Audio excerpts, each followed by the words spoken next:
6:02. We will call the meeting to order. Roll call, please. Committee member Martha A. Flores, Present. member-elect Kelly Carrillo, Present. financial Finance Director Maria Bemis, city manager John Wallace, Present. city attorney Julia Liu. Present.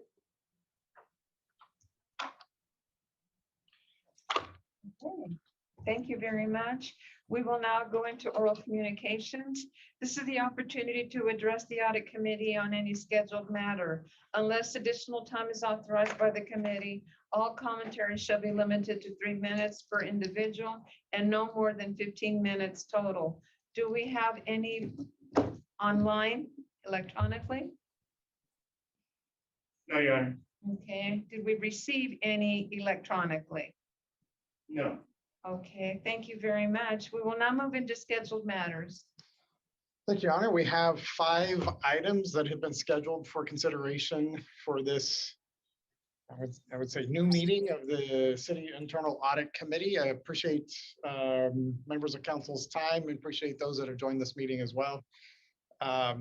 Apologies a little bit on this end. We're managing a fatal plane accident out at our airport right now. So just occurred. So forgive us if we're trying to, Maria and I are kind of all doing double duty while we're doing this. So, Councilmember Carrillo, did you need a packet? Yes. oh, I'm sorry. I did. Thank you. So forgive us for we're all staff also doing other things. But first, I thought I would begin with just a review of the charge of the committee, given that this committee hasn't met for a couple of years. And that it is established by ordinance. It was recently modified and will soon go into effect to allow for 2 members of council to serve on the committee. Currently, the committee is comprised of a member of council, which Vice Mayor Flores is the member appointed to this committee, and then the council took action to amend the ordinance to allow for another member of the council to serve on this as well, which the council selected Councilmember Carrillo to do so. It has some specific charges. One of them is to manage the audit. And for the council, for the committee's information, we are now outside of the, I would say, the contracted services for our auditor, but are on a year-to-year engagement.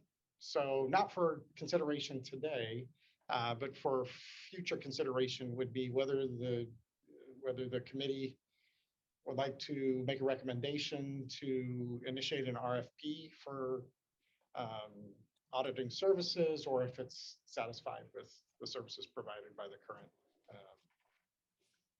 auditor. So we're on a year-to-year engagement. We have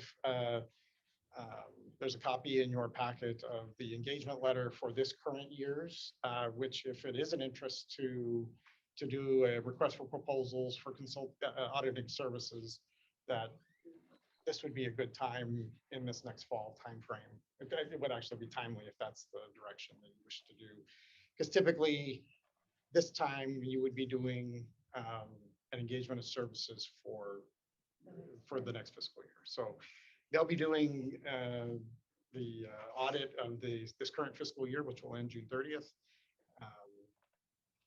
And so should it be a decision to engage another or do an RFP, then that would, not necessarily for today, but for future consideration. Okay. John, did you say how many years they've been doing it now? We were contracted back in 2011. So 10 years. Okay. And I think that was actually kind of how we ended up here, because Presley and Associates had probably been here about the 10 years before that. So Right, and I know that for a while there had been a law where we were actually had to change after ever so many years. I mean, I know that's no longer the case again. so I know there's no requirement that we switch. right. So that's why I bring But it we up. should probably think about it. Yeah. Yeah, and that's why I introduce it as One that we are under engagement for this fiscal year that's soon to come to an end. They'll be doing that audit, but this would be if we wish to pursue an RFP for solicit services, it would be in the next 6 months would be a time with time. Any questions any of the committee members have in that regard? I don't have questions yet. City Attorney? I'm good.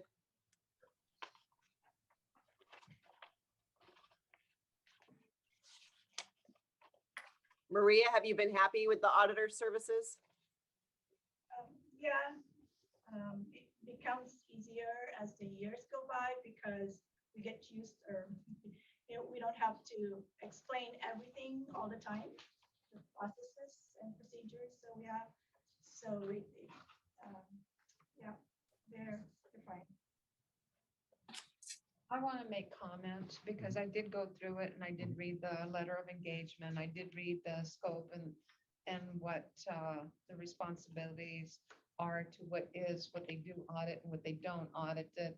However, they do look into it. So it's one of these that I looked through each page individually and highlighted and made notes. And that was one of the things that knowing the background and the intensity of what's involved in an audit, how you would be able to look at that and how you would be able to work with that. And I'm glad that legal counsel brought up the fact about the years of contracted services, that it was in place and that flexibility is there as well. So those are my comments for right now to that effect. Councilmember Carroll, did you have any comment to that? No. I did have one question, which is one of the, I would say, was it a finding that was in this last dealing with one of the unreported obligations? And I'm trying to remember which. It's in our risk management. Right. Health medical. It's what we call IBNR, incurred but not reported liability. So it's an estimated future liability. Right. Future liability. In the calculations that I have been doing in the previous years, there is a column in the calculations that I haven't been taking into account. But once they really looked at it, I should have been including it into the total amount of estimated liability that I'm looking every year. And I guess that gets to my question, which is, this wasn't something new, but it was something that they hadn't determined in prior years as well. Correct. Yeah, so Usually- there's equally borne liability, equally borne responsibility. It shows up in our finding that, again, the auditor, this isn't something new. It was something that they also hadn't recognized as part of the audit. Is that They fair? hadn't caught it before. Correct. That was the point I was trying to make, is that it shows up as a finding in our that we haven't done it, but also it's something that they should have probably recognized a couple of years sooner.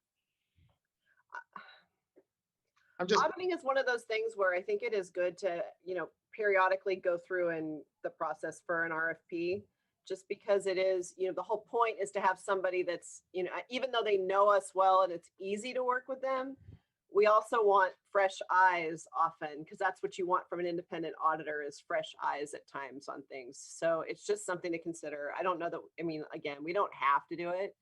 It might not be I know it's a pain to go through an RFP process. And it takes time, and actually I've done it. I've actually overseen an RFP process not for an auditor, but for some actuarial services. I know it's a pain, but I don't know. It's just something we should probably at least think about, And whether if or not we we think it's time. and if we do an RFP, I might recommend that this committee be those that score the RFP and make recommendations to the council. Okay. I know we're all dying to add to what we have to do, though. So Yeah, I it- know you that it there's a could- it could- shortage of things to do. And I deal with RFPs at work and. So, not my so Yeah. it could wait another year. There's nothing that says you have to do it at the 10-year mark. We could, we could I choose just to raised do it. it It's later. just one to be raised for future conversation. Well, Yeah. and I can understand that because I led the charge on a credit union audit at one time, and findings are for corrections, and it's not always something that, like, it's there to a plan of correction. And I do have to say, I would agree that sometimes a set of new eyes, and we can make a recommendation, but as a council, we make it collectively on the dais as far as the decision and as to which direction we need to go. That's just an input, a conversation. How do you feel, Councilmember Carrillo, to this? For the process of an RFP and then taking it to council for full consideration? You're fine Yes. with an RFP process, and it'll be for the next year, the next coming year. Is that correct, that it would be? Like I said, didn't need to make that decision today. But I No, wanted no, to but we're introduce just it. having conversation at this point that we could. We can no. schedule that for, but that's part of the further conversation at the end is what is your. Well, gonna be that's a where work I'm program? going. Because you haven't, we haven't gotten to the things that the council's already asked you to look at. Correct. So the council's asked you to look at, that's the other part of this committee. So one is the kind of managing of the auditor. The other things is projects as assigned by the Mhm. council, which you've had 2 items assigned to you, which is to review all of the leases Correct. of the city. And that's a special, and that will, there's probably about 10 leases that we'll spend some time reviewing the lease agreements and things of that nature. And then as well as they asked for you to review the Chamber of Commerce agreement, and that is, I would say, kind of fire burning hottest right now in terms of, and that'll be subject to a later conversation, but. Okay, well, this is good for a later conversation as to this regard. Right. So we can Okay. kind of continue that conversation perhaps later in the meeting. So as a member of the committee and understanding some of the financial oversight that this in-depth review this committee is charged with, we have COPs that were initially issued in 2002. Correct. 2002. What's that? 98. Yeah, that's right. That's right. Okay, 98, 2002, 1992. John, Yeah, go ahead, bud. the 2002 issue refunded the 1998 and then also funded the proceeds for a new public building. Okay. And then in 2015, that though both the 2002 and 98 were then refunded into a new issue for savings. And that's where we used a lot of the properties as the leasable assets to do that. And then that got privately placed with Capital One. So that's where we are today. Which kind of brings us where, given the kind of where the market is the opportunity to not extend term, but refinance under the current term to achieve further savings, which would be, it's estimated at about, I think, $65,000 to $70,000. About 65,000 a year, total of around over $900,000.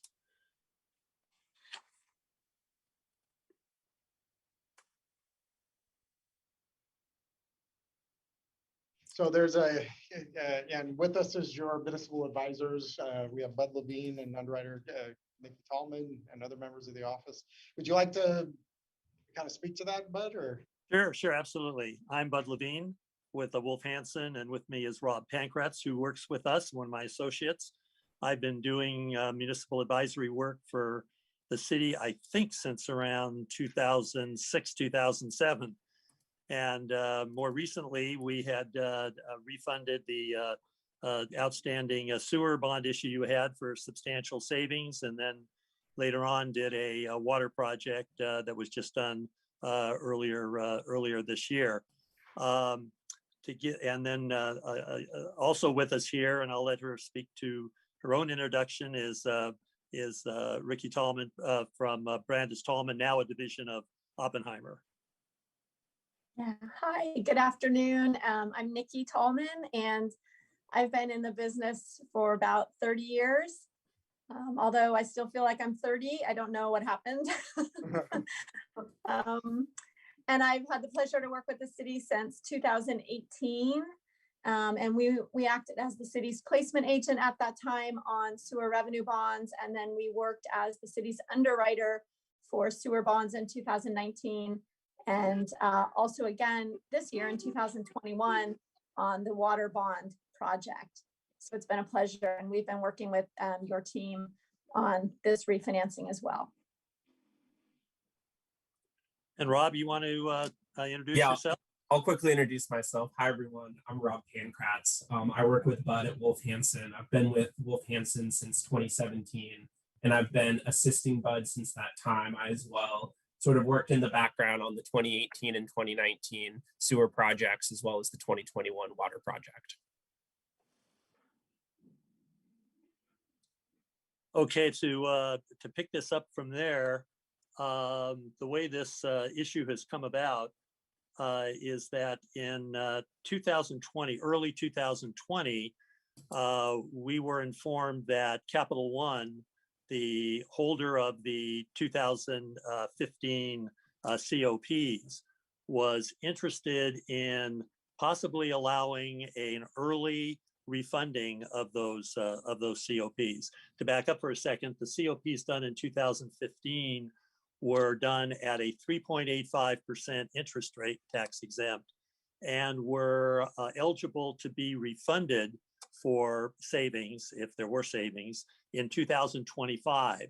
And there was a premium of 102% of the outstanding bonds that would have to be paid in order to do that refunding.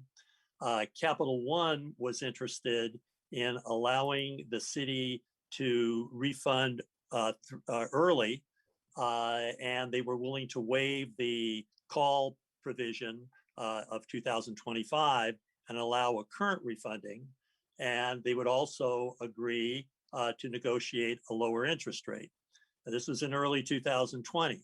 Now, before we could get very far with that negotiation, the pandemic hit, the markets became very volatile and unsure, and Capital One decided that they would not proceed with this type of financing at that time, until things calmed down. Well, as you know, things have now calmed down. The markets are much more stable, and we've revisited this situation with Capital One, and in discussing this with staff, came up with a position of what type of benefit the city would need to accomplish in order to look to refund based on Capital One's terms. And the end result was Capital One has now provided a term sheet, very attractive terms, where we can lower the interest rate from a 3.85 to a 2.70. They will waive the call provision, so we could call the bonds now, thus eliminating a long-term escrow that would take away some of the earnings. And they just required that the structure be the same, that we not extend the term, we keep the terms the same. We would extend the call terms now under the new issue to an additional 10 years, but we're getting such great savings and lowering the rate now when the interest rates are low. That's a very small trade-off to accomplish this. They did require that the issue had to continue to provide bond insurance, which currently is provided by Assured Guarantee. There are two major insurers, Assured Guarantee and Build America Mutual. Assured Guarantee was not sure they wanted to do a new insurance on this, but we were able to get a proposal with Oppenheimer taking the lead in that from BAM. So everything is in place now. We have a good term sheet, which you have in your packet from Capital One that would again lower the interest rate to 2.70, would allow the bonds to be the COPs to be called currently, and establish a savings of around $64,000 a year for the payments between 2021 and 2035. That's a total of around $905,000 cash flow. One of the things that we always have to look at when doing a refunding is something called the net present value of savings. And the present value of savings, of course, being what those annual payments of savings represent in today's dollars if they were to be lump summed in a payment today. And that 904,000 then becomes 751,000 based on today's value. And under the debt management policy that you currently have at the city, you need to have the baseline for providing a good refunding is that it be 3%, that net present value be 3% of the outstanding bonds. This represents somewhat over 4% of that. So with that, we could certainly have any questions that anybody has. Nikki, do you want to add anything to what I just provided? I think the only points that I would add, it was just a terrific benefit that Capital One allowed the city or will allow the city to call the bonds early.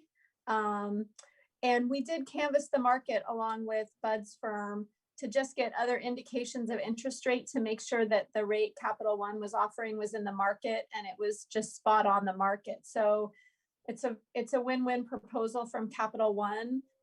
Bud mentioned that AGM, the existing insurer, was not interested in providing insurance.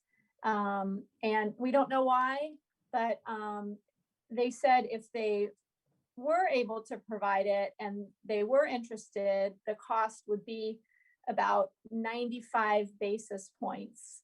BAM provided an offer of 60 basis points for insurance, which is significantly lower than where AGM would have come in. So I think that just kind of triangulates that we got a really exceptional offer from Capital One and from the insurer BAM. So the costs look very good to us.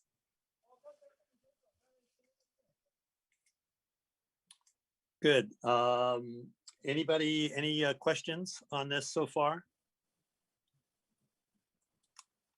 The next steps then would be for, that we have a term sheet that's included in the packet. And the next step would be for John to sign the term sheet.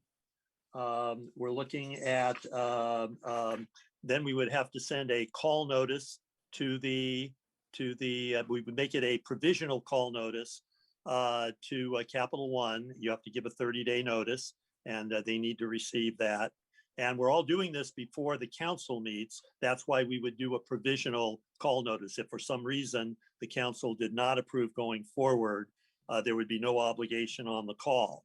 But assuming that the council then would approve the documents and moving forward with this refunding at the June 15th meeting, then we would work with Capital One and with Oppenheimer to put all the documents together to get everything signed and everything in place. And the transaction would close July 15th.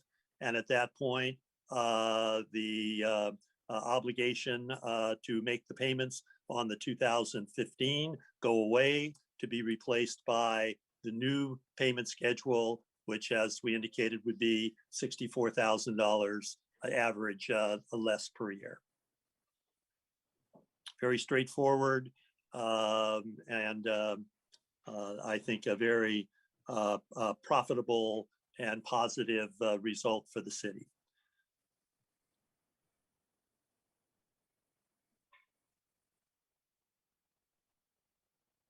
Thank you very much for the information.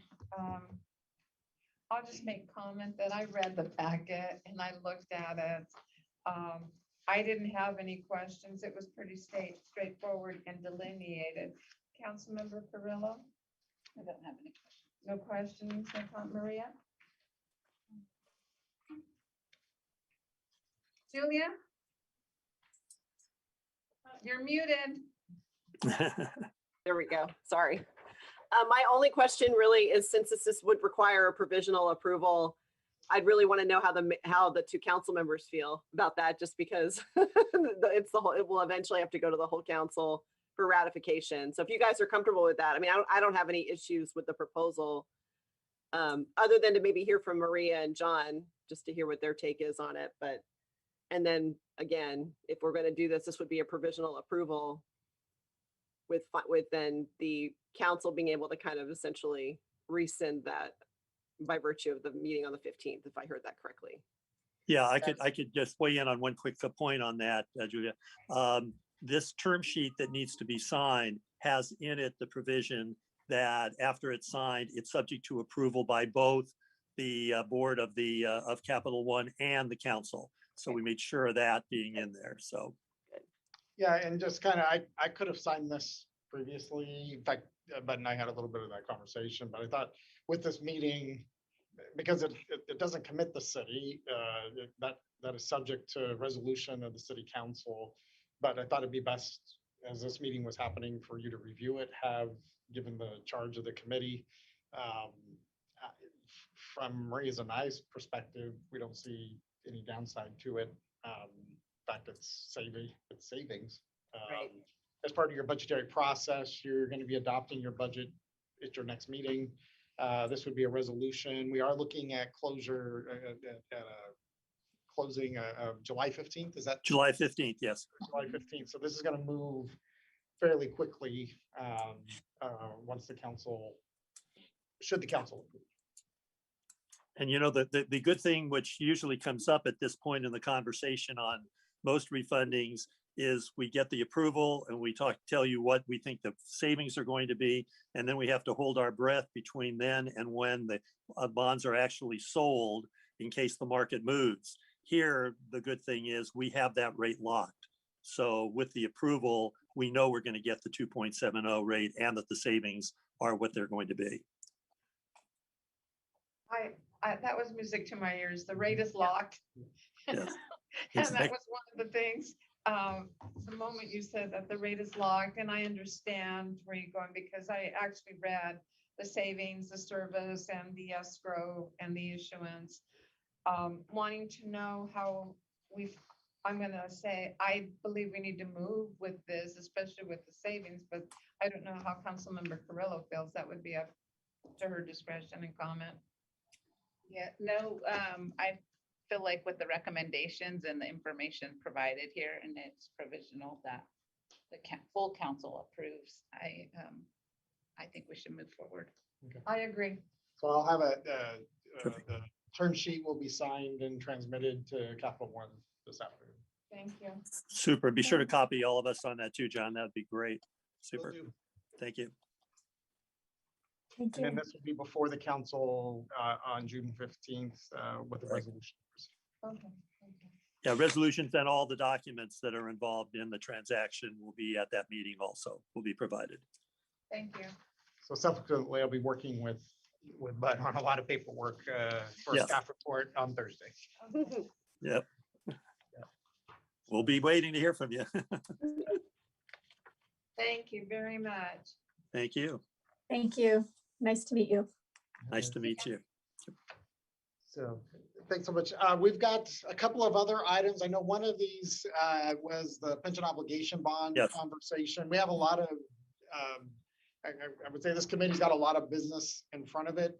One of them being one of the, I did take the opportunity to bring this item here, as you know. I guess just in some brevity on the pension obligation, this is one I think the committee should, there's two sides of this question, which I think the committee should spend some time kind of really doing the deep dive into. And I don't know that today's the best day to do that. So perhaps we can coordinate on the next date, Bud, on that. Sure. And John, if you'd like, we're willing to stay around here just in case there's time and you want to ask a few questions on that. I'm fine with that. And then we could certainly schedule it for another more in-depth meeting. But if you think there's going to be so much going on that you're not even going to have time for that, that's fine. And we can just focus on doing one at a later time. Yeah, my sense, So my anticipation is this committee will be meeting on a monthly basis. I know this is one of the considerations here of trying to find a schedule that makes sense for the members of the committee. And then there's a item on here for for us to develop a work plan, which I do think this should be a part of that. You and I have talked kind of looking at rates kind of holding where they're at into the fall timeframe. And it takes 60, once a decision's made to proceed there, it's about a 60-day attestation process, right? I may be going out on a limb here, but since our last conversation, I feel even more comfortable of my projection that the rates are going to stay, maybe even a little bit longer. We've had an awful lot of negative inflationary news the last couple of days that the stock market's reacted to, and the bond market has gone down a little bit. So in interest rates. So I think we should move forward as reasonably quickly, if you're going to do it, as we can. But I think we're good for another 90, 100 days of accommodating rates. Do you want to quickly mention the time frame associated with pension obligation bonds, since there are two available structures, one that takes significantly longer to get to the finish line on than the other? The only problem with that, Rob, is that the other one that we're talking about, which would be a lease transaction, they are absolutely not going to have the available collateral. Yeah, for doing I understand that, but I think a validation suit would certainly take more than 60 days from start to finish to get those bonds sold, probably closer to 90 or 100 days. Yeah. I saw that. I read through that. Yeah, we've done 12 of these over the last couple of years, and it ranges from 45 to 50 days to 100 days. So Have it just, you done you any know, in it's Blair better than County? anybody. It just depends on, no, and it just Yeah. depends on what the court system is like these days there. If you have a court system that's not too busy, then it moves through. They're slow. Yeah, these or days. you get one that's traditionally slow. So, Well, and then they're just really slow because of the pandemic. I think they're just yeah, sure. they're overwhelmed right now, Sure, trying to sure. get back up to speed, and Sure. so things Yep. are really clogged up. Yeah. And I've done one validation action in the last 5 years, and it didn't go well. So Yes, it makes me a yes, little okay. nervous anyway. Right. They're going more smoothly these days, but the time is really the thing that's Yeah. you just have Well, no and this control. had nothing to do with pension stuff. It had to do with a totally different matter. But Oh, okay. So anyway, John, whatever your pleasure on that, as I said, we certainly would be available to stay or available to talk about a meeting next month, maybe to discuss it. I think it's going to take some real dedicated conversation. I'd like the committee to weigh both sides of this issue. It's been one of, it's interesting. There's just, it's not a cure-all. It is a tool. It is not a solution. It's a tool, and you have to, so it's just not one thing. You're going to need, the committee would need to consider other, which I think that there are, but it's just not one step. It's part of this is not waving a magic wand and fixing the problem. Oh, it's just like, it's all done, which is what you're going to read. Some places have said, and that's not the case, because you're going to have compounding issues, because quite frankly, CalPERS isn't making the interest rate that the whole system's built around, which means that once you square up, which is what essentially you do, you have a short-term solution, you're already creating new liability. So because whatever they don't make in the market, we make up. So even though you like, okay, here's where we're financing at, pay you off, you're starting to incur new liability. So you have what's called unfunded liability. You pay off your unfunded, you automatically create unfunded the next moment. So it's not over. It's a tool, which then there needs to be other things that happen. You'll notice from our presentation when we summarize a lot of what John just said. Mhm. And when we have a meeting on that, we will go over that in more detail. Yeah. But And that's why I really think you need. I like to dedicate some time for Because this. this is a one-item meeting. I Yes, know, I would absolutely. like No. to- I don't- we couldn't agree more. I would like to dedicate more time, and Councilmember Carrillo just acknowledge that we have the discussion at a meeting for this. Perfect. Yeah. That would, I think, be very much welcomed. And I think that therefore we could really go through all of the issues and make sure, because the important thing is for you to be comfortable that it makes sense. And so we're happy to spend whatever time is necessary or as many meetings as necessary to go through Cover that. all the what thoroughly. ifs. Yeah, 'Cause there's a exactly. lot of 'em. Exactly. And probably start with a cup of coffee. Yeah, right. Or two. Maybe not do it at 3 o'clock in the afternoon, right? Yeah, exactly. I don't know, Nikki, with the subject matter is gonna need a kicker. Yeah. Yeah. Really, when you get into, if you look, Audit If you committee would- happy hour / let's talk Yeah. about refund. Well, it may drive you, the point is it may drive you to happy hour after. looking at those numbers will cause one to drink, that's for sure. Exactly. All righty, well, we'll stay in touch on that budget. Sounds and- good. and, Thank you very uh, much. I Okay, would anticipate, probably in the July timeframe. terrific. Sounds good. Okay. Nice meeting everybody and thank you, John. Maria. All right. Thank you. Nice to Good meet to you all. see Thank you for everybody. your time Thank this you. afternoon. Thanks a Thank lot. you.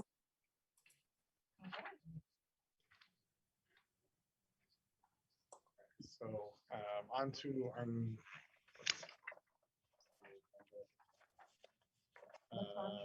agreement between city and Chamber of Commerce. Well, so as we've been sitting here, was notified that Jessica Buchanan has resigned as Jessica the, Becky? or Burkeen, what did I say? Buchanan, she's from Stockholm. Jessica's from Stockholm. I don't know. Burkeen, Burkeen has resigned as. From the chamber? From the chamber, Oh, yes. my God. Oh, wow. Citing, healthcare needs of her son, who she talked about, so.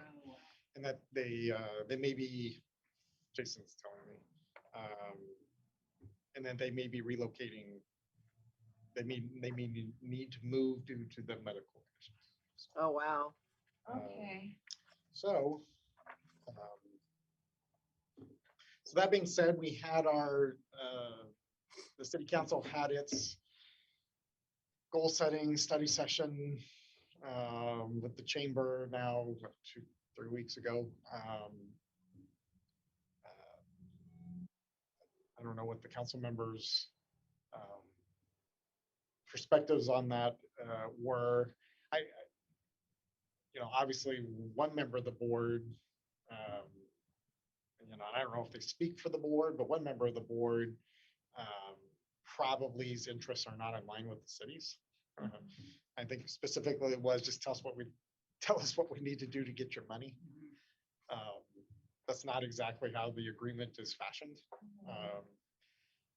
This is supposed to be an agreement where the chamber promotes the city and the community in a combination of activities and other, I would say, business supporting types of things. So, what I provided in the packet was a draft, actually based upon when we were in COVID, which was looking at the agreement, which the current agreement plus its last modification, I think, which was done just a couple of years ago, was included. Julia and legal representative for the chamber, Alan Bailey, had been looking at how to modernize the agreement, what have you, and so a draft was presented. That working draft was presented to you. In there, they were trying to talk about how some of those activities could be done in the absence of having events, or what.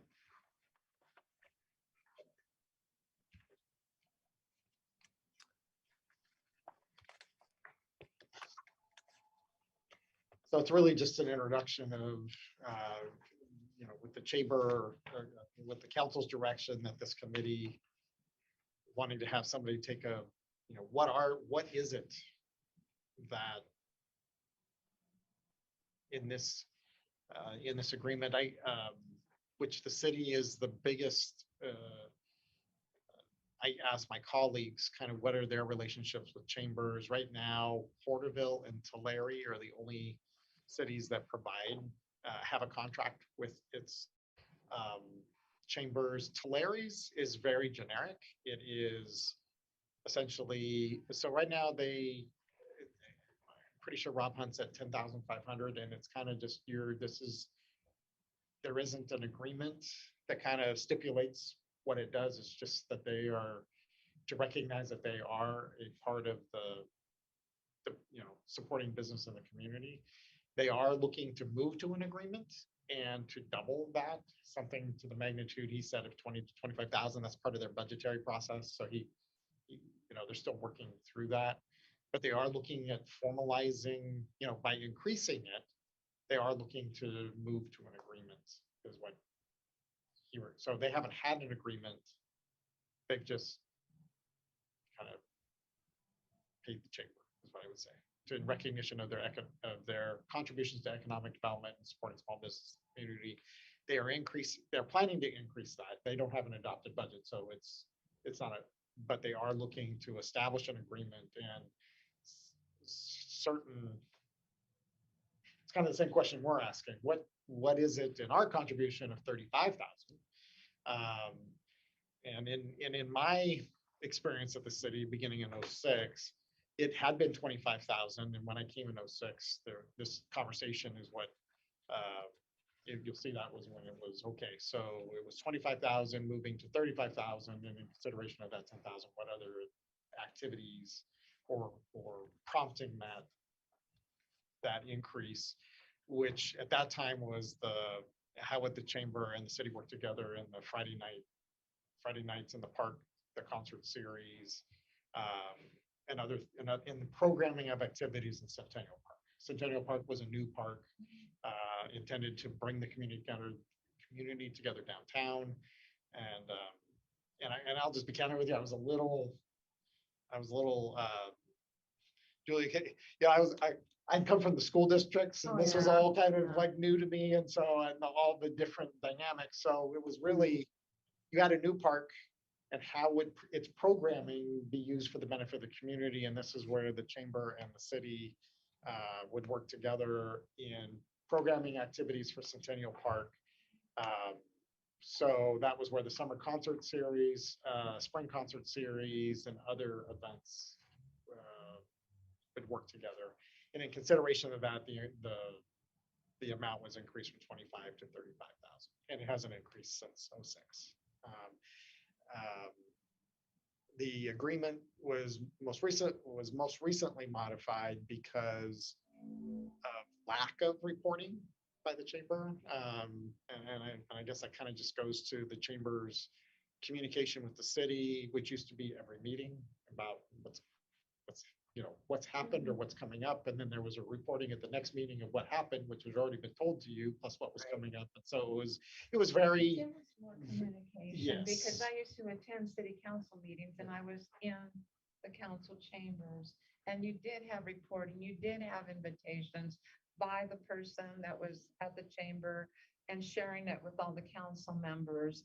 And it was very proactive in reporting. I'm sorry for John for just chiming in on that conversation, but it was different. And the contract, when I read it back in 2006, it clearly states why and where those funds are supposed to go. And I know a while back when it was modified to the 4 quarterly payments, that became a little stressful, because it was reporting being done and you would get the financial, and sometimes that didn't happen. And then that was a modification that was done. However, choosing to be proactive versus reactive on what our investment is to assist Porterville in the chamber aspect, that I feel it's still simple, with the agreement. Even in the draft, it specifically states what it is. I don't know as far as bookkeeping purposes, the $35,000. It was a one-time payment, but it was after the year. After the year of services, they would report out. And I think that was a little, personally, I think that that was better programming as far as with the events that are coming up, because that dollar amount was not distributed until at the end of the year when the projects were done.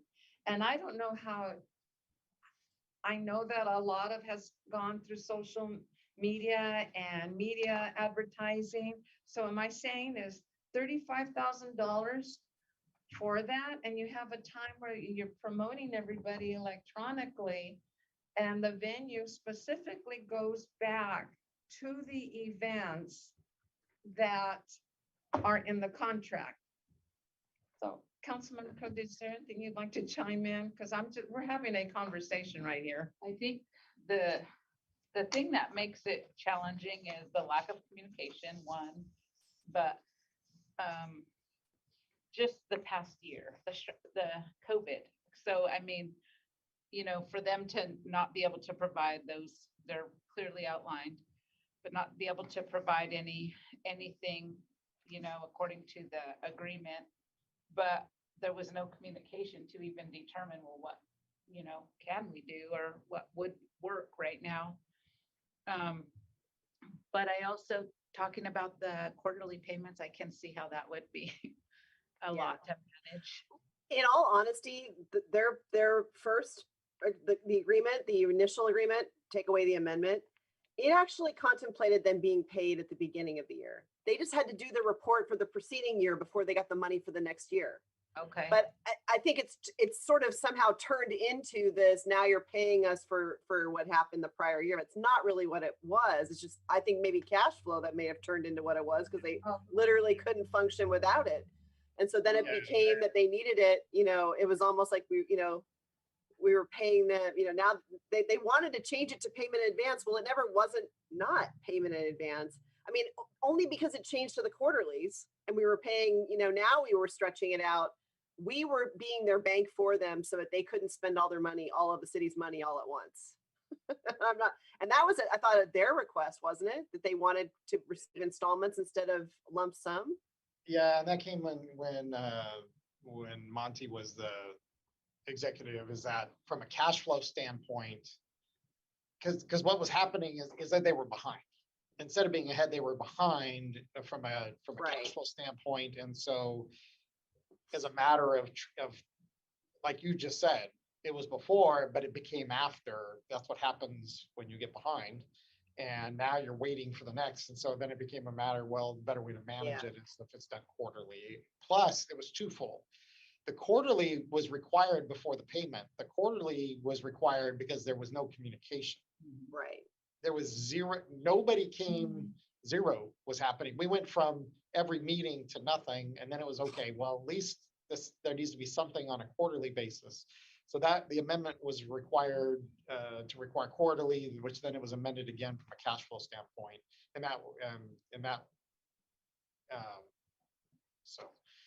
Which then brings us to where you are now, which is, so there's a couple of different things, and I tried to kind of introduce this. This kind of speaks to this as well. The Iris Festival has kind of been a question, and it was a question before COVID, because the Iris Festival was built around Sutton Farms, which had its Iris nursery out west of town, and there was tours and that sort of thing. In fact, I did TV spots with Koki out there, and they relocated. So the theme, the Iris Festival theme, was built around that large operation being here, and then the planters. So now this question then is, what is, and you'll see it referred to in here as a annual community festival. And I think this is one of those things I was kind of hoping that maybe that might have come up in then, you know, what is it? What is the community identity that you're wanting to have? The Iris Festival was, we're reconstructing Main Street and looking at a new theme potentially for Main Street. But right now it's irises but there's some things that COVID taught us, which is we're looking at some of the planters and developing arbors in them or pergolas. And so there'd be some outdoor seating areas. And that's come at the request of some of the the Main Street businesses saying, with takeout and those sorts of things. That would have been really nice because we struggled with the outdoor, especially when their businesses are up against the sidewalk. So having some of those outdoor gathering stuff would be helpful. So we're looking at, so I hate to say this, but I almost feel like there needs to be another planning exercise to talk about what's the identity. You have the Mighty 190, which is establishing a brand. You have the Forest Service that's establishing their headquarters and putting a visitor center in at the end of Main Street on Morton, which the Forest Supervisor's vision is, it's an ideal location because people have to get off, as they're coming from generally LA. That's the primary visitor is coming from the LA area. They're coming up 65.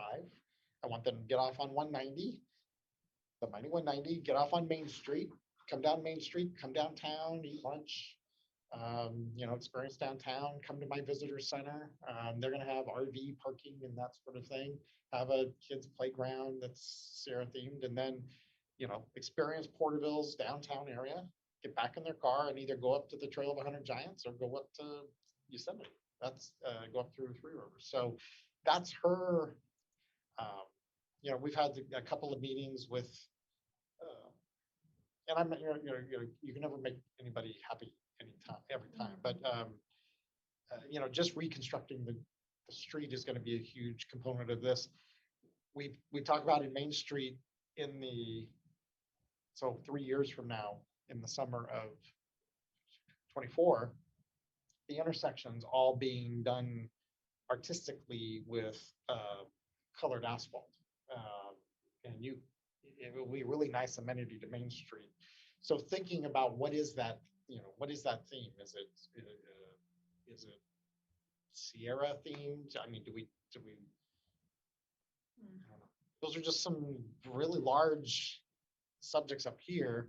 The agreement, but in the end, this agreement should underpin that because it's really about promoting the community and the businesses and having that. It talks specifically about the I call it an exhibition, but the Taste of Porterville events, which have been out at the fairgrounds.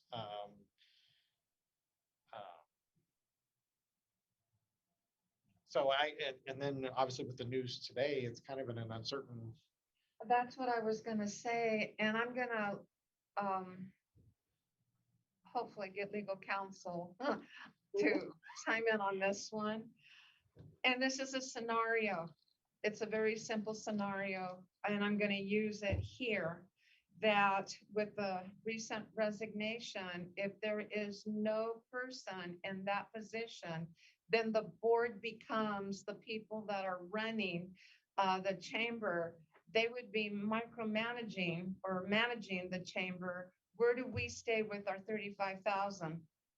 Well, I think we would need to talk to we haven't even had this conversation before Jessica was hired, right? Or right as she was being hired. The last time we actually had a conversation about the agreement, it was with members of the board. It was with the board president, right? Wasn't Rob the board president at the time?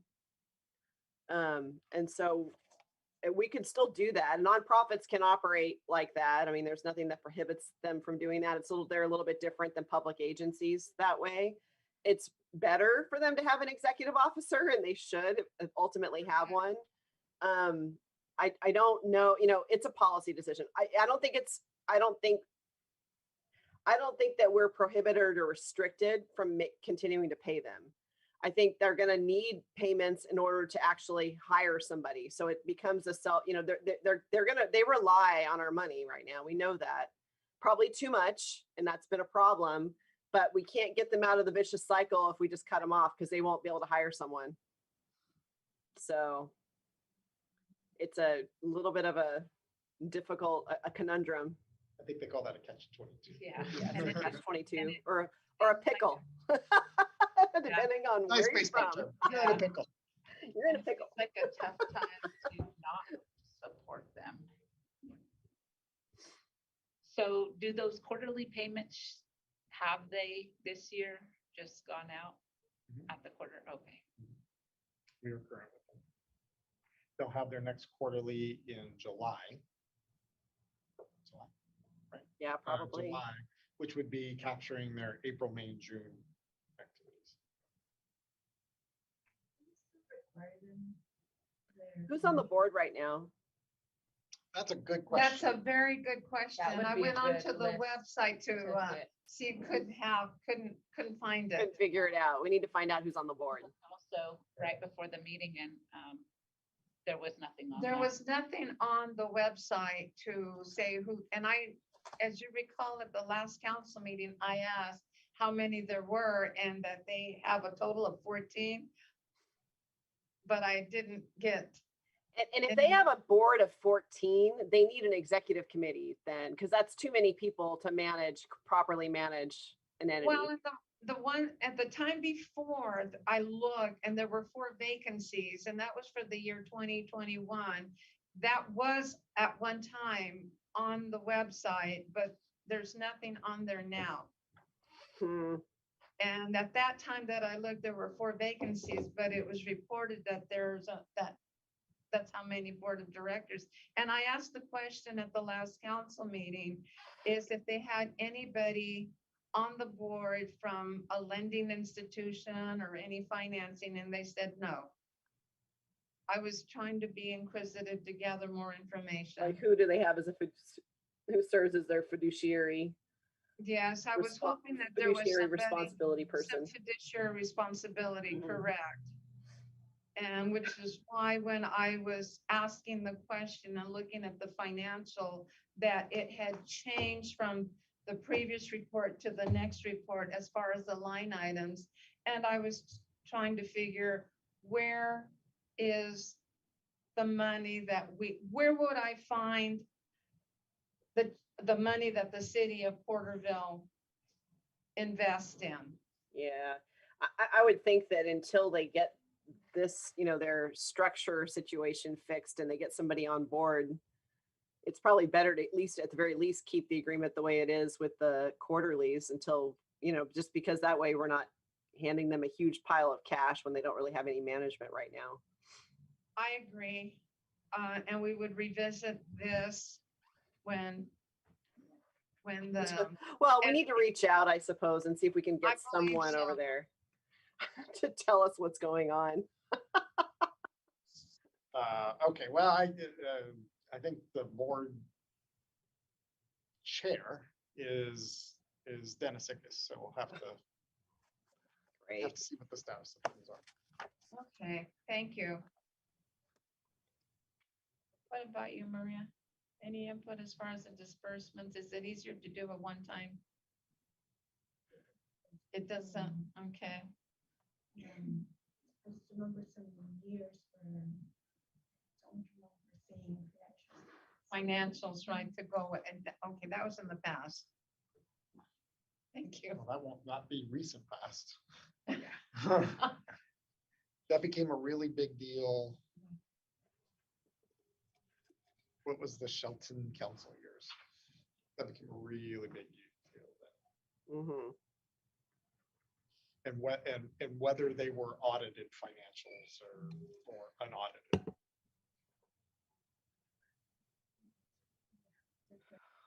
I feel like it's always a couple steps forward and then 3 steps back with them these days. So so you're finishing. So this is a good.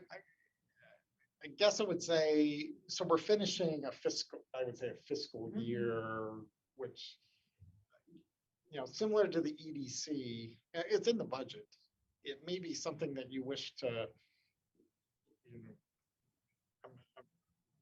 different than the EDC, then pull out, which is to say, I think, with the changes that the chamber that's coming, you know, I'm assuming that's gonna get around before, well, I'm assuming it's gonna be by the end of this month. I don't have a time Right. frame for it. That, you know, having some engagement with them. There was a reach out from, as an example, KJUG reached out with the change of the what with the reopening of California, the Beyond the Blueprint, and concert acts starting to book, talked about doing an October concert series, which the chamber has been the sponsor, but the city's co-sponsored with them, allowing use of Centennial Plaza, providing restrooms. I mean, there was a true partnership on behalf of the city, and it was a very popular, and they are, and KJUG has said as well that this is a really good market for them, and really wanted to promote that. You know, those are some of the things that we need to kind of really get into, and maybe this committee kind of serves as that, you know, the delegation of the council to meet with the chamber to fashion what this is. This is why it's being, you know, before you, that you become the representatives of the council to take its interests and meet with the chamber board and say, all right, how do we modify this? What is it that we want? The alternative to no agreement. And this is where I was going to, you know, this is why I talked to my colleagues. So I said in Visalia. So in Visalia, the chamber just kind of does it. They have different. It's set up differently. Well, by they city. have different groups. Yeah. So you can't push the Visalia system on the Porterville system because they have what's called downtown Visalia. So they have a downtown business district, which we don't. Our downtown business district collapsed itself because it couldn't get along with each other because no one could decide what was downtown. Was that Main Street? I don't, you know, I pay in the business district and I'm on 2nd Street and I don't have Christmas decorations in front of my place, so I want out. I shouldn't be. So, but in Visalia, they have downtowns on Visalia, and that's what's called a business incentive district. They have the chamber. They have their own EDC. They have a Visalia EDC, which the city of Visalia does support. They do not support the chamber. They support the Visalia EDC. They have a tourism bureau, which was formed by its hotels to promote tourism. You know, so that's another taxing entity. It was the hotels asking the city, similar to a BID, please tax us, take that money, keep that money, and then use that for tourism promotion efforts for hotels as part of the TOT. So, but that's the Visalia. That's why it's hard to push the Visalia onto Porterville. That's where Tulare comes as the most comparable. Exeter for a long time supported its chamber in some manner, but when financial times, now they may go back to that. They passed a sales tax measure, and I don't know. I would Julian, expect they probably would go back to it. Yeah, Adam wouldn't commit to anything, but I would expect they'll be doing something to support the Exeter chamber, which is in large part downtown focused. But like I said, Tulare's been, I think Rob said 10,500, which he's anticipating it doubling. They are looking at an agreement saying these are certain things that we want as part of that. And that's why I kind of similar to say you're beyond that. What that's the only. So really only yourselves and Tulare are supporting its chamber. The alternative is that staff does it. If you don't have a chamber, staff is the promotion arm. And the theory behind this is that for 35, you can't hire an employee for $35,000 with benefits and, you know, pensions and that sort of thing. So this is actually, you know, you have the benefit of efficiencies of a chamber that is working with its businesses to have a better ambassador, I guess I would say, than having a city employee do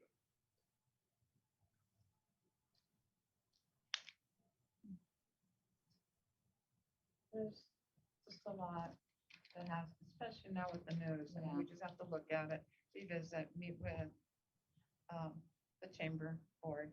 Is that something that you'd like to? I think it's We a have good to have idea. a conversation because I'm just highlighting as to the conversation that was at our council meeting. And I think we need to just have the discussion and have the specifics because it was clear that the vision of one person was not the vision of the other person.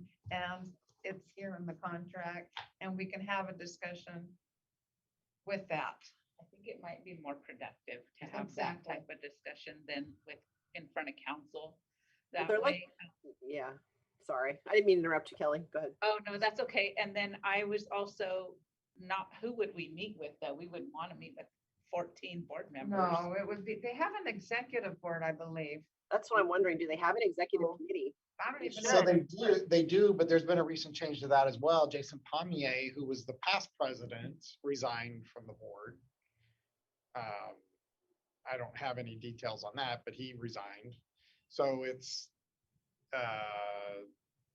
and to be candid, I don't know who the officers are right now. I think we need to find out who the officers are. We need to start there and we need to have a conversation because it's not on the website. I tried looking for it. It's not, their officers are not on there. I mean, they are the least organized, from what I can tell, of any of the chambers in the area, yet they receive the most money from city money. So it's just, I don't think we're being unreasonable.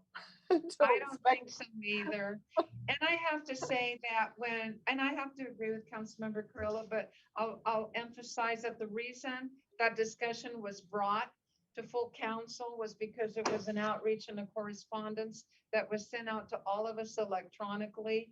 And we could not have that conversation over and over individually with 5 separate council members, which is why it was brought to the full dais so that we could all hear it. Yeah. No, I thought that was a good opportunity for them to use that time to ask questions or talk about things that, are maybe not working or. It's kind of like now what, right? Because Yes, Went that way. no, we went through that exercise and then, okay, bye, I'm gone. And I get it. I understand that it's probably totally, I mean, it sounds like she really has some legitimate stuff going on. I'm not knocking her, but it's like, okay, well, so now what do we do? Yeah. Well, So, this is the hard part with nonprofits,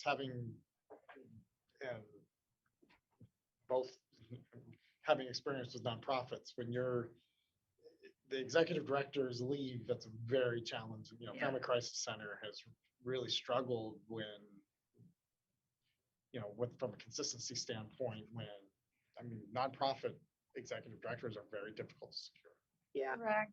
But some of them have placed interim people to do the job that have at least have the history of the organization until they were able to hire someone for that. I was gonna Yep. say that too. The hardest part, I think, losing the director, but also when there's no one there with history Right. for the organization, whether it be board or Yeah. staff. And I don't know if And they it have that. depends on how it's handled as far as the daily operations. But even if there are people that do have the experience that have served as past on boards that do have the knowledge that could be a temporary, if that's how the board directed, that there are people that have actually been the hands-on as volunteers as well during, for the chamber. But this is just conversation. It's a big picture. Yeah. Okay. So would you like the next step to be to invite some board representatives to come and meet with you? about this? And a recommendation. That'd be more than one, so that we don't end up with the one that will show up. We should have more than one, if we can. Can we try to do a joint meeting with the audit committee and the executive committee of the chamber, maybe? That's what I was going to recommend.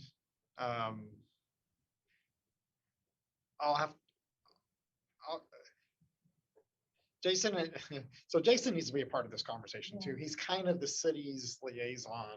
It's kind of a role he has as community development director. That's just one of the, because community promotions is part of their purpose.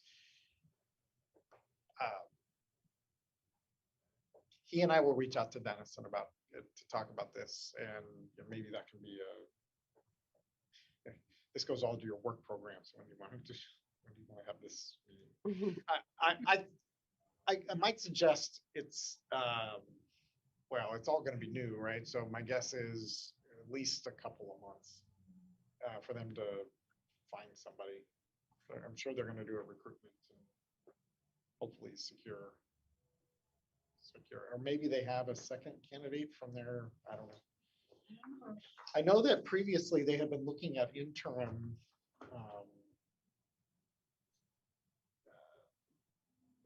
so a couple of local names were kind of thrown around and just never went anywhere, and they just ended up doing a recruitment and then hiring Jessica. So. In that position, Jessica's is, what's her title? The executive director or director? President CEO. Okay. Title that they. Isn't that the full-time job? Yeah. Okay. I meant a full-time paid job. Yes. Okay.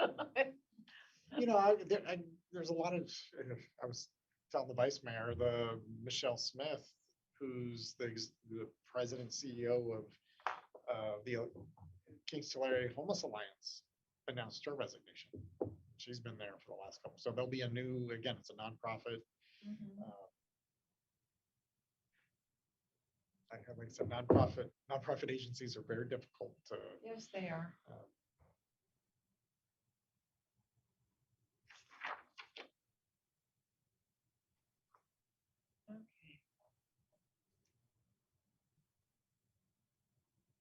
Have we given it seems like we gave a lot of direction, huh?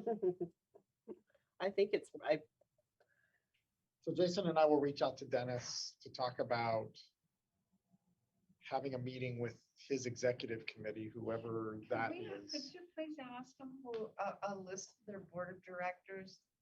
Just so that we know who they are, Yeah. because it's not on the I agree. website. And I know that the last time I looked, there were vacancies on. And that's been taken down, so I haven't been able to locate it.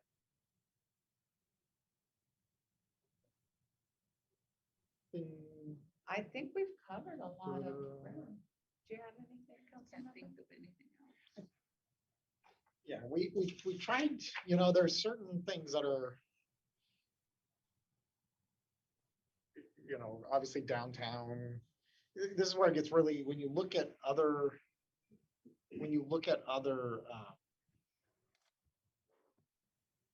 communities, that's why it's hard to say, well, that's what you should be doing, because they're structured differently. Like Visalia is structured differently. Tulare the closest, but even then it's a different, yeah, and purposes. So really this becomes a unique conversation of what makes the most sense. And it's a two-way conversation, which has been missing on one side. So Yes, I agree. okay. I guess if we have no other, we go into other matters. Are there any other matters? Well, I wanted to talk about the development of committee work program, kind of scheduling a future Okay. meeting. So your time is very valuable. And I think there's a lot on the plate. So what's the best way to help manage that and to prepare information for the committees? what do we want to tackle first?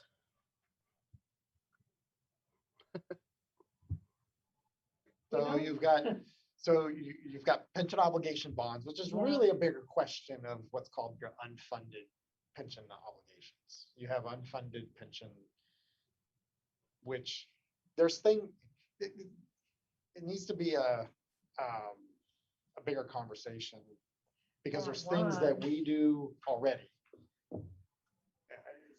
I don't want to spoil the broth. I mean, there's things, for example, we pay all of our PERS costs the first of the year. Maria does an estimate, and thankfully we've got cash flow to be able to pre-fund and we save ourselves interest. Because if you pay as you go, they charge you interest. Is that correct? So we avoid interest by fronting all of what our estimated PERS is for a year.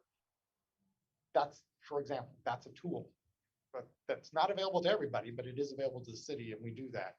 We have paid down some of that as there's been extra funds available. We paid down some of that liability. That's another tool. There's other, it's just not the one thing, because that's what you'll hear people say, well, we've done this and now we've solved it. Well, you solved it today, but you can solve it next year, actually, because you're going to start accruing new liability. So that's why that really needs to be a devoted conversation, just to talk about all sides. Yeah. There's risk in it. In fact, if there's cities that have declared bankruptcy based on this because they thought that they had fixed it, but it only fixes it today. It doesn't fix it for tomorrow. And then when tomorrow, and it actually puts bad debt on your books. Right now, that bad debt doesn't sit on your books. And you'll heard, remember they said, we don't have buildings to lease, so to speak, to back up the expense. It's millions of dollars. Well, that means it's not on your books, and that makes it on your books. And that's why some cities have declared bankruptcy, because it's literally on your books, and there isn't just enough money to go around in the end, where you can do like restructure plans with PERS. And plus, PERS has also been determined to be a non-dischargeable debt. You can't not do PERS unless you pull out, and then you have a lot of people that will show up because what happens when you pull out of PERS is that whatever you're funding at, what is it, what about 68%? Do you know I know we have different plans. Our miscellaneous is around 65. 65. And our safety is around 75. Okay. So what that means is that when you pull out, everybody that's got a pension, it goes down to that amount. So if miscellaneous is 65%. So if someone were getting $100,000, it just went to 65. Because you only get paid what the funding is.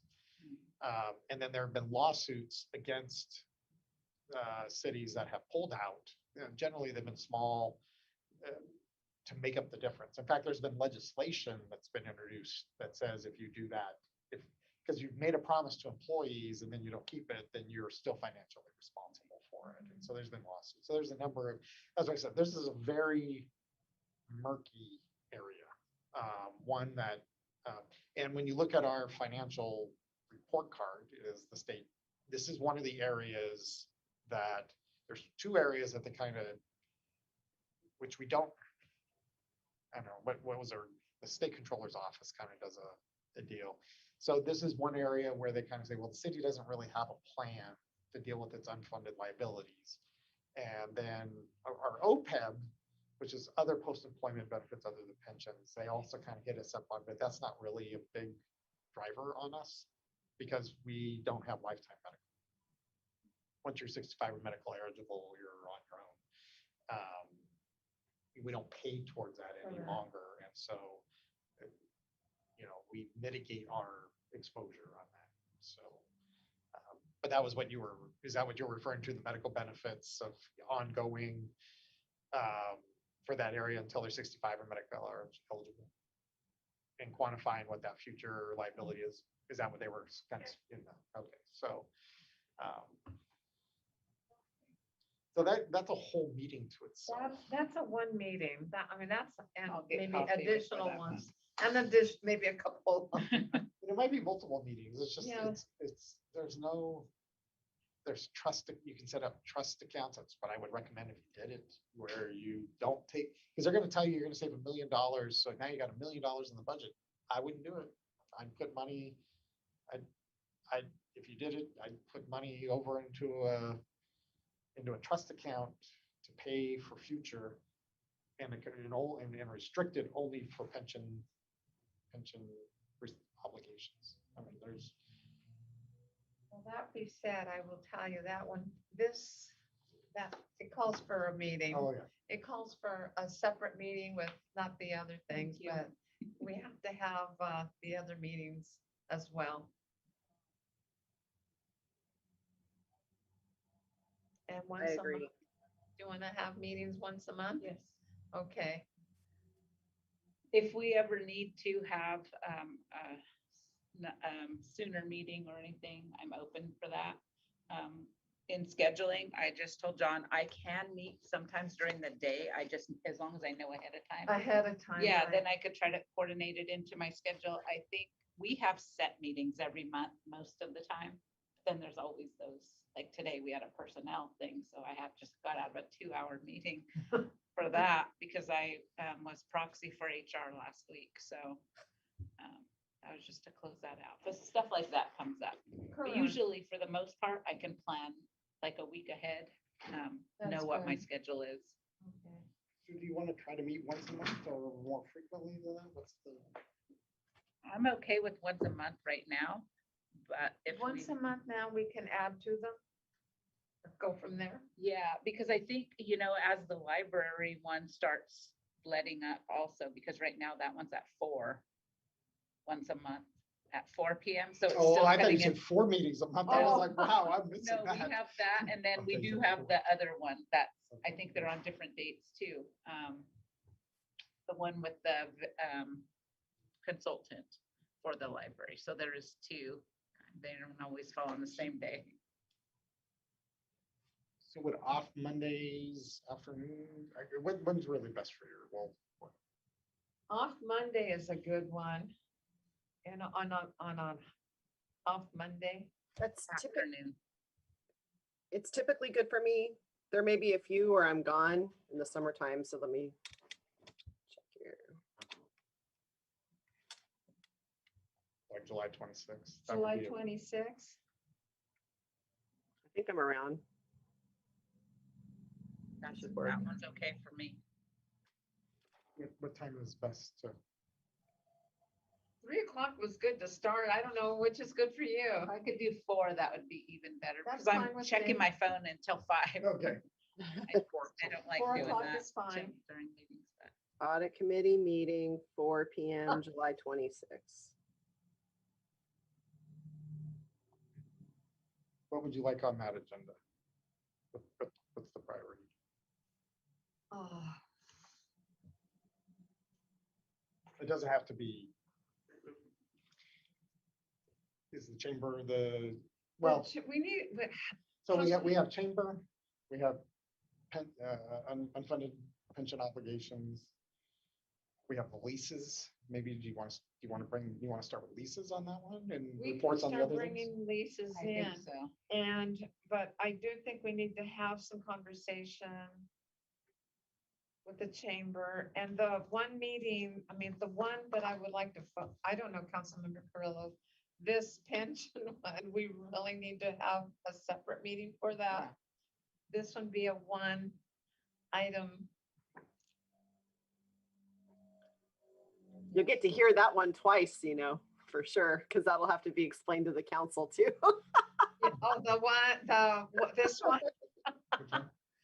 If The it moves pension. forward, On which one? The CalPERS. the pension bond one. Oh, yeah, yeah. It's funny when you go and read. It's not funny, Thanks.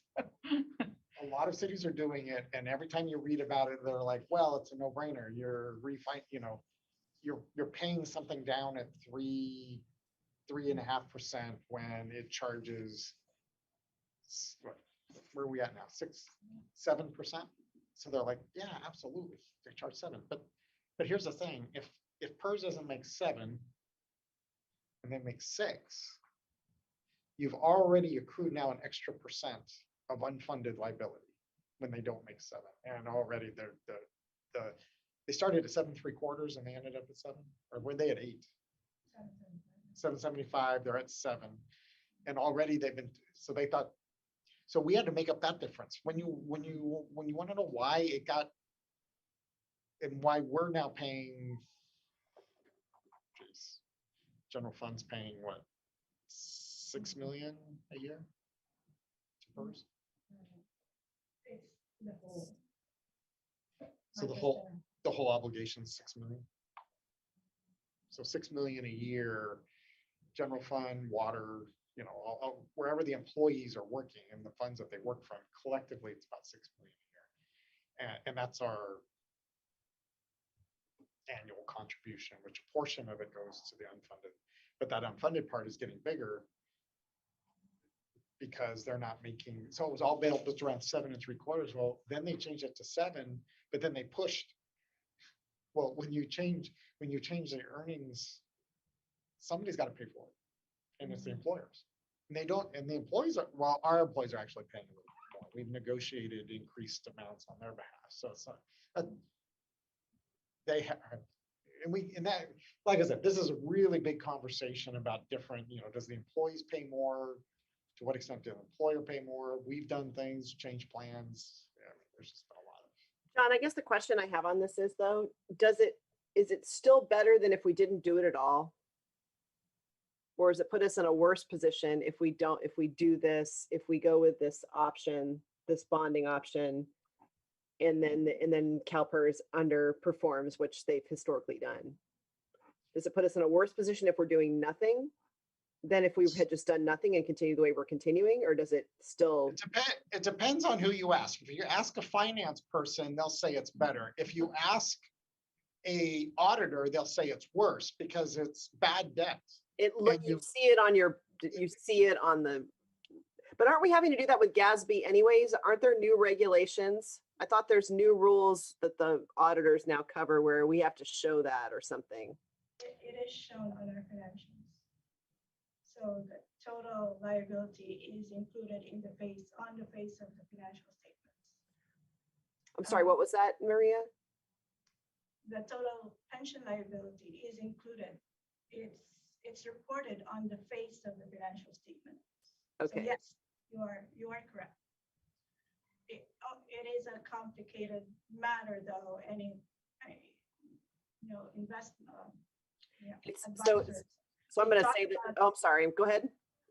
They look at the interest rates and compare with PERS, but it's not just the interest rates that we need to be looking at.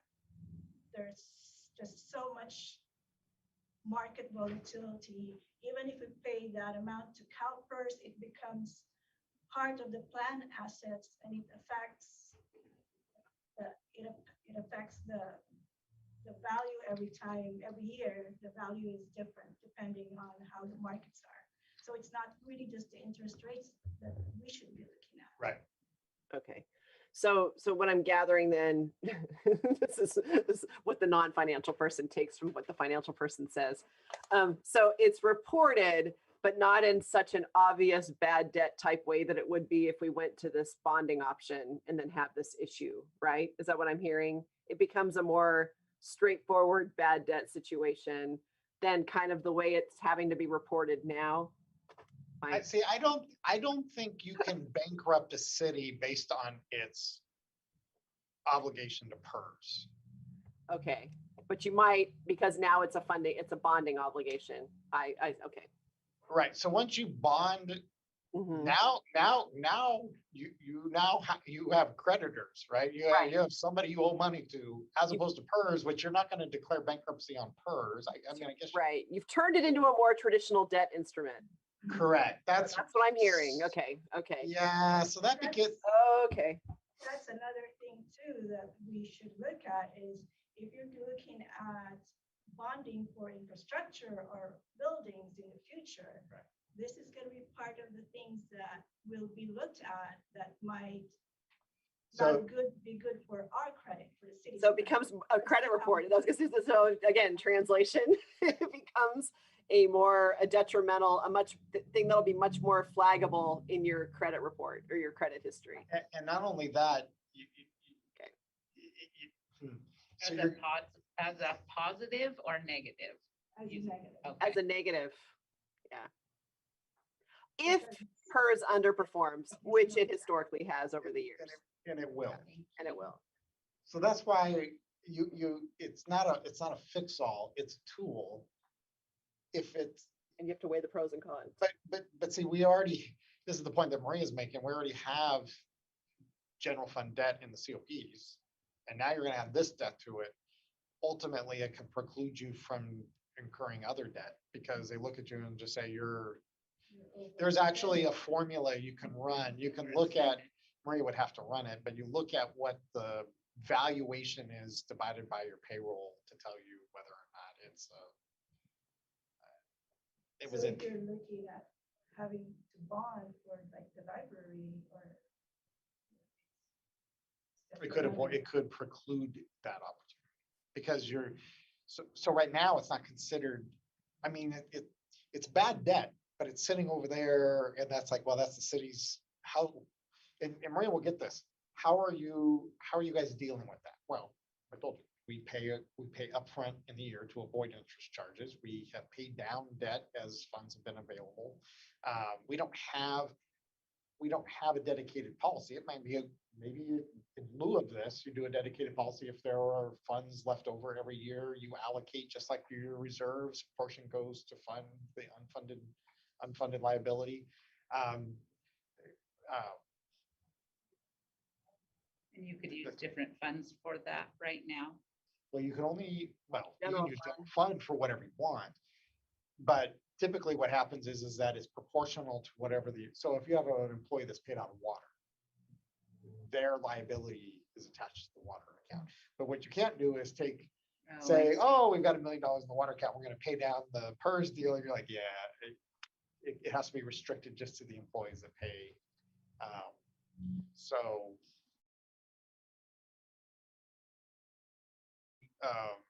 When the American Rescue Plan Act funds came out, they said you can't use it on, 20, because I can take, would have just taken our 20 million and put it towards. Oh, yeah.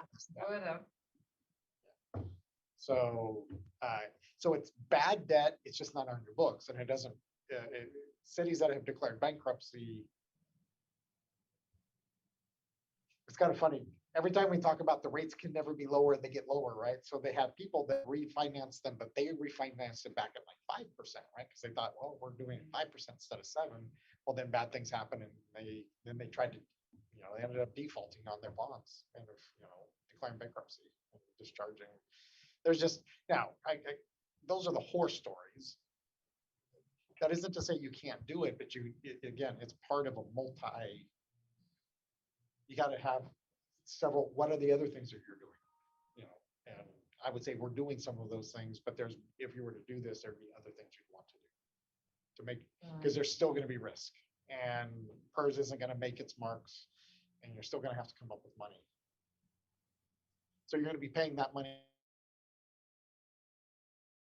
The other side of that is, you're going to be paying $1 million less, true, based on today's numbers, but not on tomorrow's numbers. Still have additional unfunded. Well, you will, because PERS isn't going to make 7%. The investment experts have already said 7% was too optimistic. It should have been 6 or 6.25. So ultimately, I'll tell you what I believe will happen someday is, John Longley said this, is that, remember that there's just not going to be enough money in the system, and there's going to be a pension services. I mean, thank God for Measure I.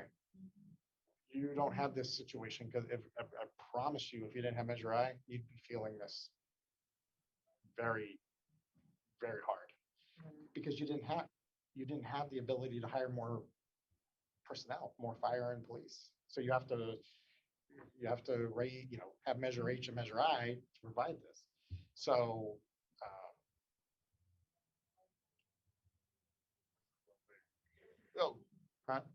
John Longley, he said, I promise you what's going to happen is that everybody's going to take a haircut, and it's going to go across the board, and they're just going to go, okay, your pension is going to be shaved 5%. Everybody's going to take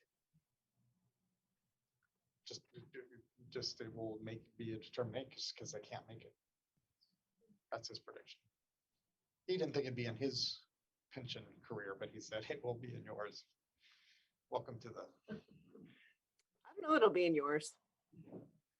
Yeah, that's what so plan on that you're going to take a 5% haircut somewhere in that pension just because it's, and it all goes back. If you want to know why it all goes back, where did it all go bad? It all went bad in 2003 Mhm.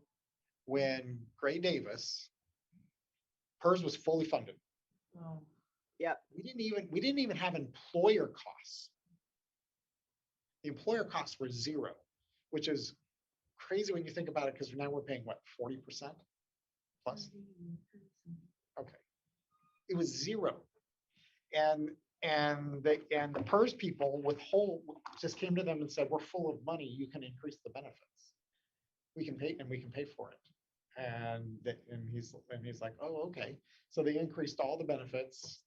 And then was it red? Oh, that's right. oh, So it went retroactive back to day one with contributions not having been made, right? So Mhm. people that had worked here 25 years without that formula now retroactively got that formula, which the contributions hadn't been made. And then you had the .com bust. So add those, and then all of a sudden PERS was no longer fully funded. And now we're stuck paying right. benefits. So it's lots of, yep. That's where it all started. All right, so our next Agenda. we'll see where the chamber's at. Okay, We'll see, I'm gonna suggest to put that off for at least another month. That's okay. gonna be, Okay. yeah. And then we also, which of the leases do you want to take up? I know, I apologize. I know that the Barn Theater was gonna go into reorganization, and I believe it's gonna be about time. And, So we can reach out to Denise and see where things are at. yeah. Since the last time we met, she said wait about 3 months. And I was just gonna say, since I'm not familiar with all the leases, is there any that should be a priority for us or? Well, we have the fair and the barn theater that have had actual issues in the last few months where they've wanted to make changes. In fact, the fair wants to make, so this is gonna be on the council agenda closed session. The fair would like to extend the foundation swap meet through December. But then apparently the foundation, I guess, Porterville College is calling them back home again. Okay, So okay, Barn Theater and Fair, and then we'll go So, from there. Jason just said, so you'll hear this update. So the fair wants to, and I guess what we'll hear is that the swap meet would continue there through December, but it sounds like beginning in January, they're looking to go back to Porterville College. So, and maybe we'll hear what the background is. Yeah. Okay. And then we'll look at the other ones right behind those. And then are we going to wait to do the chamber meeting for the next meeting in, what is it, July 26th? Or will that be separate? That may be a separate one, so we Okay. can come over here to then bring it here. Okay. I don't know, we'll ask You him can right. reach out to We them. could always schedule that earlier or later, depending on when they're available. That one, Okay. that one will probably be a separate one. And I would be okay with that. Yeah.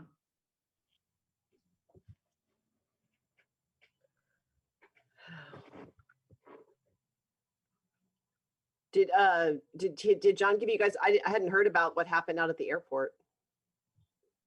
He sent the Just text that out. text. It was a single Fatality. pilot that took off and had difficulties right after takeoff and ended up crashing Oh, no. in the fence line, so on the airport property, and it caught fire and Wow. Yeah. Very sorry. to trying hear to figure out who he is, but he didn't have a flight plan logged, that. Oh, and the tail numbers were burned. So having a hard time, I guess, trying to figure out who he is. Oh, according to Abby, he's not familiar. Yeah, not familiar with the plane or the person. person, Violet, so it's probably not.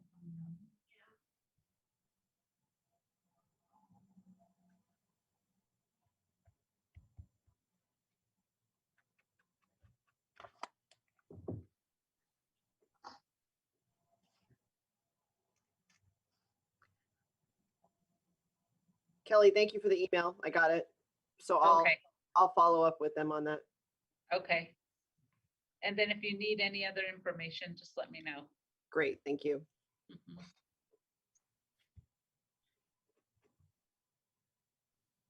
I'm getting updates on this. Oh, The okay. media is all out there. Well, the So- okay. Councilmember Carrillo only just highlighted that if that meeting with the chamber was going to be separate, and you would follow up on that with, and reach out to them. That's what I got. Is that correct?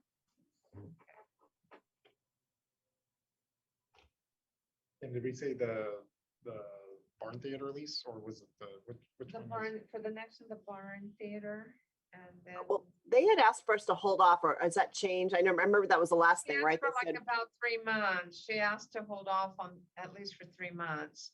how long ago was that? I have to remember when we last set. because July they were gonna- 26th might be perfect if it's, depending on how long ago that communication was. Because they were gonna have their reorganization.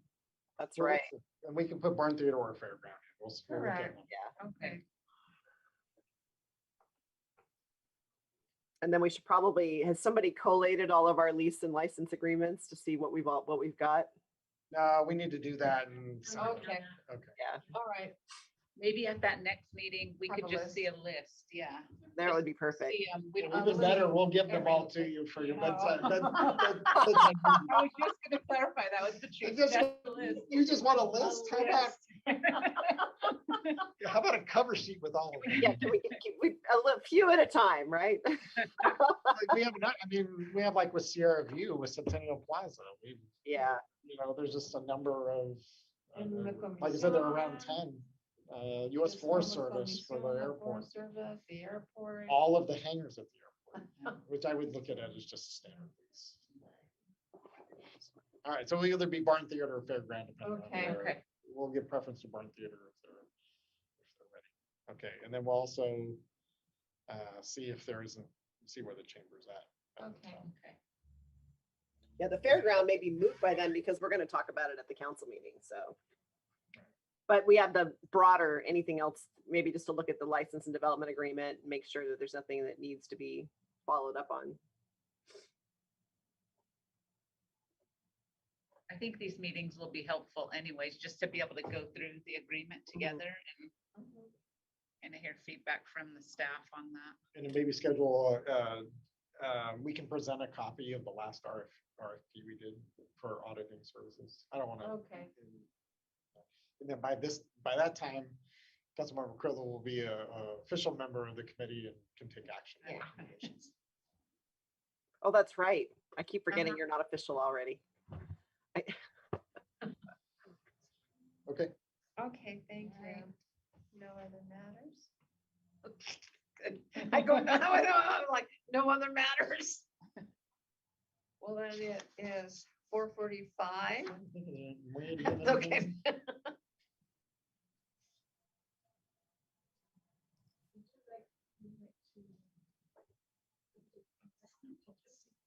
Oh, okay. The investment policy?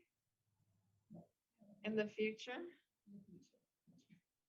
Will we be able to have a copy of it?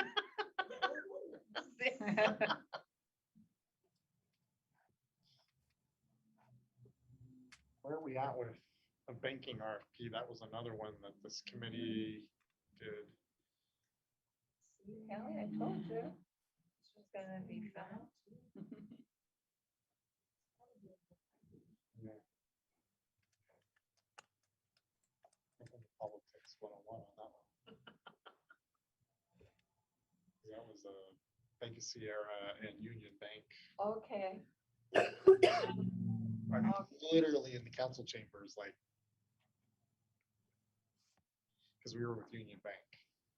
And we ended up going to Bank of Sierra, but got pretty, I was in council chambers, listening.